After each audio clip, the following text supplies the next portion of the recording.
வணக்கம். நான் உங்களின் அன்பு சகோதரி மாலதி பாலன். இன்றைய தினம் நாய்களை பற்றி பார்ப்போம். நான் ஏற்கனவே ஒரு பதிவில் விரிவாக பேசியிருந்தேன். இருப்பினும் இன்றும் தெருநாய்களின் எண்ணிக்கை அதிகமாகிக் கொண்டுதான் இருக்கிறது.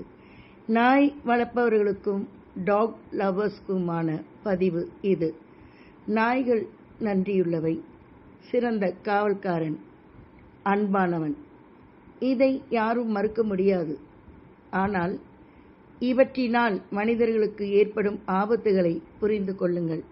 தெருநாய்களின் மீது அன்பும் பாசமும் வைத்திருக்கும் டாக் லவர்ஸ் எல்லோரும் மற்றவர்களுக்கு சிரமங்களை கொடுக்காமல், நீங்கள் எல்லோரும் ஒரு சங்கம் அமைத்து அதற்கான செலவுகளை எல்லோரும் பகிர்ந்து கொண்டு ஒரு இடத்தை வாங்கி அதில் குடில்கள் அமைத்து நாய்களை பராமரியுங்கள்.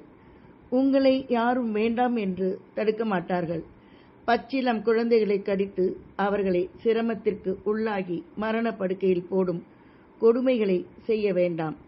நாய்களை பிடித்து அவற்றிற்கு கருத்தடை செய்து விட்டுவிட்டால் போதுமா?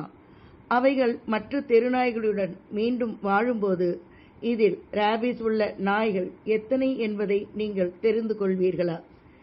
யாரோ ஒருவருக்கு தானே மரணம், நமக்கென்ன என்று மனித உயிர்களை துச்சமாக மதிக்காதீர்கள். அபார்ட்மெண்ட்டுகளில் நாய் வளர்க்கக்கூடாது என்ற சட்டம் இருந்தது. அதை ஏன் விலக்கினார்கள் என்று தெரியவில்லை. தேவையானவர்கள் வளர்க்கட்டும். அவற்றின் எச்சல் கூட, யூரினும் எல்லோரும் செல்லும் லிப்டில் அழைத்து வரும்போது எச்சலை மிதித்தாலோ நாய்களின் யூரினை மிதித்தாலோ நோய்வாய்ப்பட நேரிடும். மற்றவர்களுக்கும் நாய்களுக்கு நோய் இருக்கும்போது மற்றவர்களுக்கும் ஏற்படும் என்பதை நீங்கள் யாரும் புரிந்து கொள்ளவில்லையா? உங்களை போன்றவர்களின் மனிதாபிமானத்திற்கு நன்றி. ஆனால் இவற்றால் ஏற்படும் விளைவுகளுக்கு நீங்கள் எல்லாம் என்ன பதில் சொல்லப் போகிறீர்கள்? தனி வீடு வைத்திருப்பவர்கள் வளர்த்து கொள்ளட்டும். அதனுடைய பலனை அவர்கள் மட்டுமே அனுபவிப்பர். ஆனால் பொதுமக்கள் மரணத்திற்கு நீங்கள் யாரும் காரணமாக வேண்டாம். ரேபீஸ் என்ற கொடிய நோயின் தாக்கத்தை காணுங்கள். இக்குழந்தைகள் என்ன பாவம் செய்தார்கள்? நம் வீட்டு குழந்தைகளுக்கு இது போன்ற நிலை ஏற்பட்டால் துடித்து போக மாட்டோமா?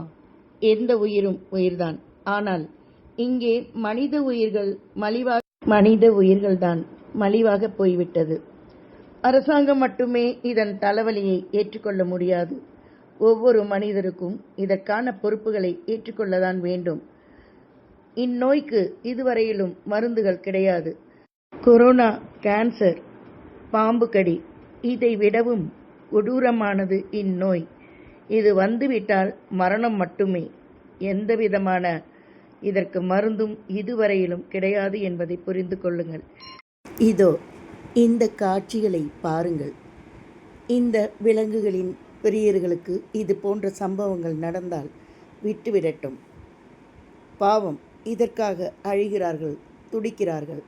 உங்களின் வீட்டு மனித உயிர் ஒன்று பலியாகும் போதுதான் அதன் வலி உங்களுக்கு புரியும்.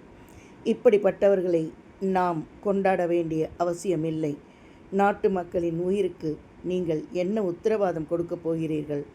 இதற்கான விடை உங்களிடம் இருக்கிறதா? மனித நேயத்துடன் முதலில் நடந்து கொள்ளுங்கள். மாட்டையும் ஆட்டையும் கோழிகளையும் கொன்று தின்கிறோமே, அவையெல்லாம் உயிர் இல்லையா?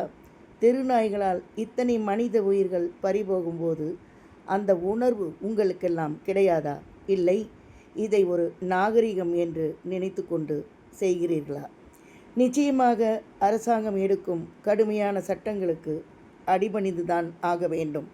நன்றியுடன் உங்களின் அன்பு சகோதரி மாலதி பாலன்.